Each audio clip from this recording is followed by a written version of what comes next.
Bienvenue sur Africa 24 dans cette nouvelle édition de l'Africa Tonight. Au sommaire de l'actualité, préparation des États africains à la 21e conférence des parties à COP21 de la Convention cadre des Nations Unies sur le changement climatique.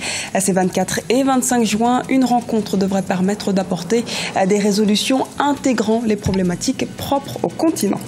Polémique en Afrique du Sud, le président soudanais Omar el-Béchir, recherché par la Cour pénale internationale, a récemment pu se rendre en Afrique du Sud puis rentrer sans encombre.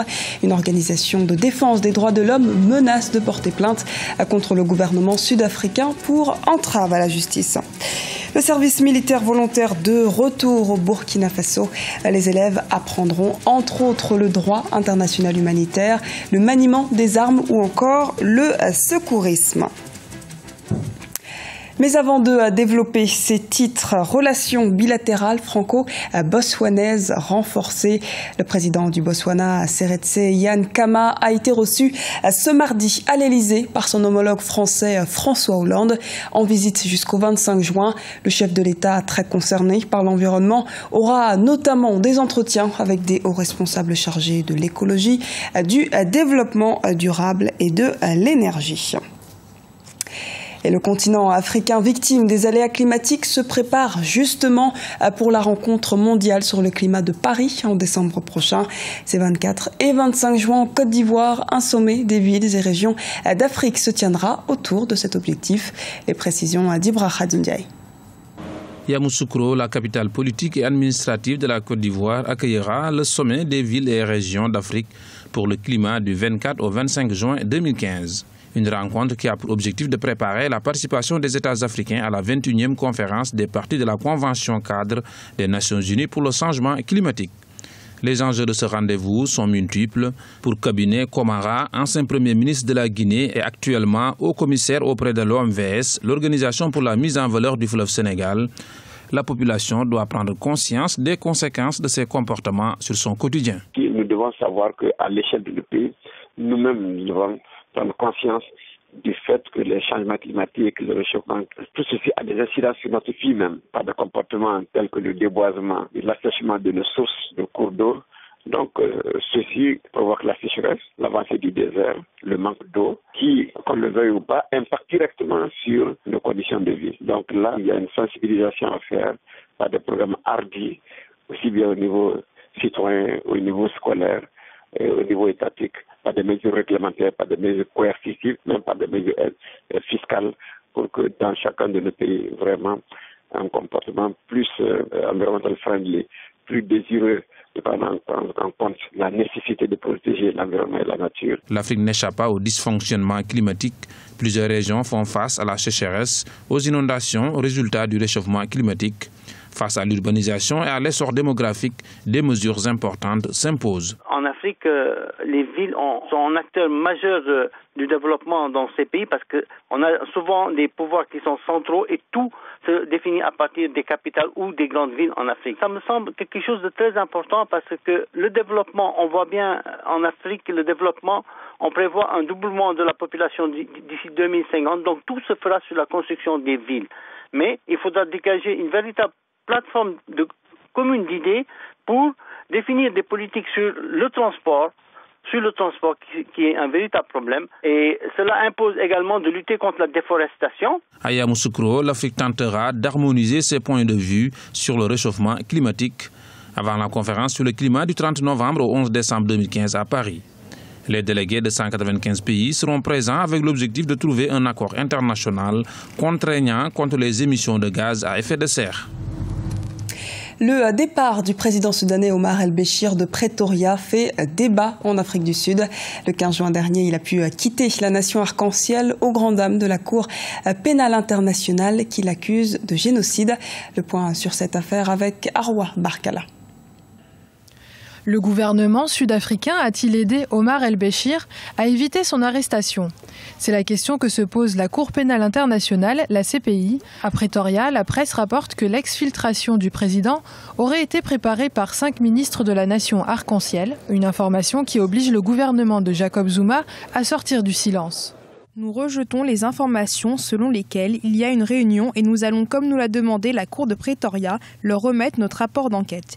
Il n'y a donc absolument pas de tentative de notre part de cacher quoi que ce soit. La fuite du président soudanais a été prise par les ONG et par la CPI comme une défiance du président Jacob Zuma qui, de son côté, dénonce un acharnement de la CPI sur les dirigeants du continent africain. Il est même certain que Jacob Zuma tacitement est laissé faire. Il est même certain que le gouvernement sud-africain est laissé faire et laissé Omar al-Bashir repartir tranquillement d'Afrique du Sud. Et d'ailleurs, on voit très bien comment, au lieu de le laisser partir par l'aéroport international, il est reparti par l'aéroport militaire. Le président soudanais Omar el-Béchir est sous le coup de 2 mandats d'arrêt de la CPI pour génocide.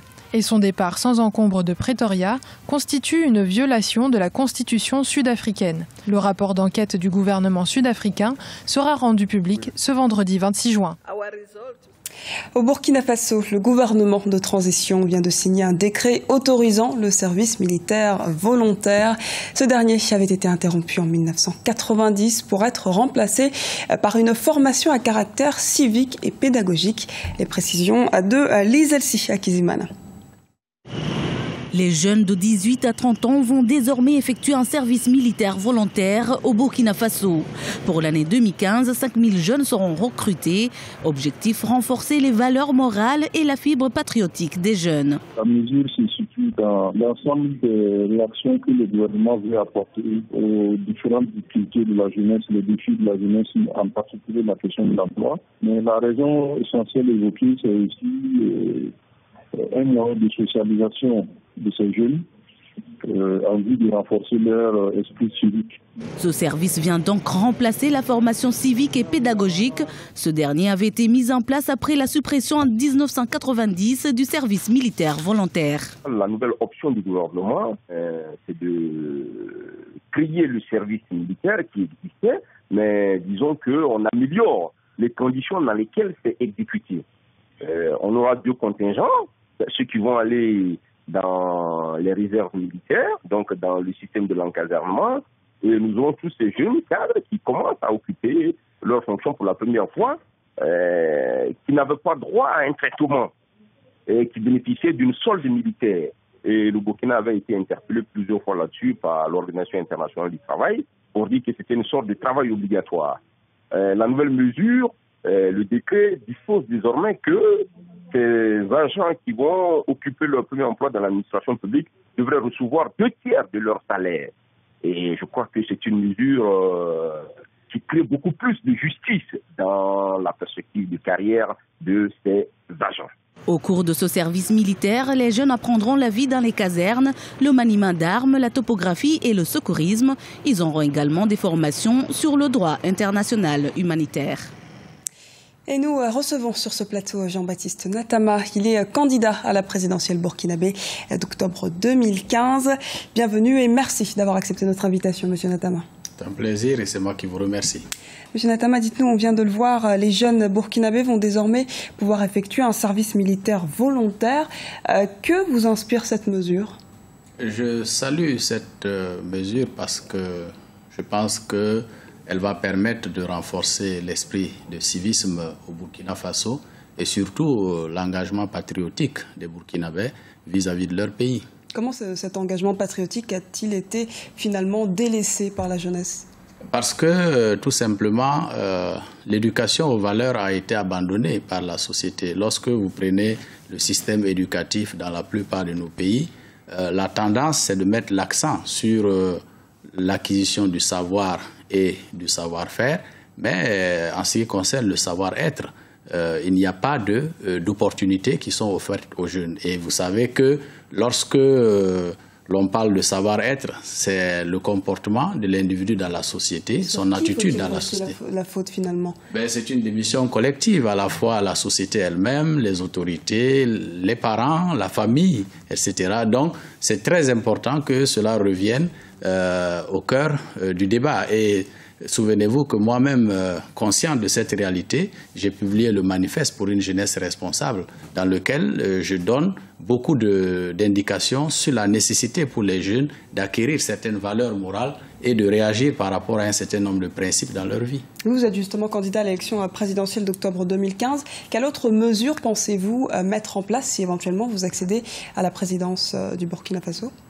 Je pense que dans un premier temps, il va falloir réconcilier les Burkinabés avec eux-mêmes et réconcilier les Burkinabés avec leur histoire. Par quels moyens ? Le pays a connu des soubresauts ces dernières années qui ont érodé sérieusement la cohésion sociale. Il sera important d'introduire dans le pays des mécanismes de dialogue à la fois sur le plan horizontal et vertical pour amener les Burkinabés à se parler, les Burkinabés à évoluer ensemble vers la construction d'une nation solidaire et intelligente qui va se mettre ensemble pour créer la synergie d'action qui lui est nécessaire pour relever les défis auxquels elle est confrontée, cette nation. Il y a justement des défis économiques, des défis politiques, des défis sécuritaires, de nombreux défis. Mais finalement, pourquoi vous vous êtes porté candidat face à ce challenge ?